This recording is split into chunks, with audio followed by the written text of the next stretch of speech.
fondos /GoFund.me/039087 a 1 GoFundMe para funerales y memoriales GoFundMe asiático HMOM para funerales y memoriales. Hola, mi nombre es Gia Chan. Maya cambia el nombre de Gia Chan. Hoy fue un día triste para mi hermana Si y para mí. Mi hermana menor, Yen, recientemente sufrió un derrame cerebral. Lamentablemente, recibimos malas noticias del médico de que mi hermana Yen no sobrevivirá.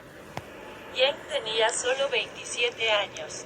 Todavía era muy joven y no pudo explorar su vida tanto como debería. Ella era una persona amable y amigable.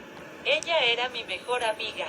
Perdimos a mi madre cuando éramos jóvenes y lo único que teníamos era el uno al otro. Ahora el hogar no será el mismo. Me casé muy joven y estuve separada de mi familia por mucho tiempo.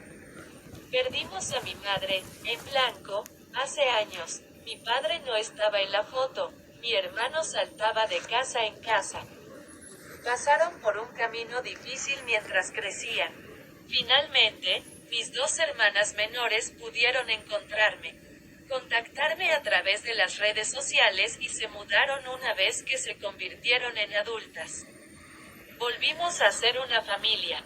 Queremos darle a Yen el homenaje que se merece, honrar su memoria y despedirnos por última vez.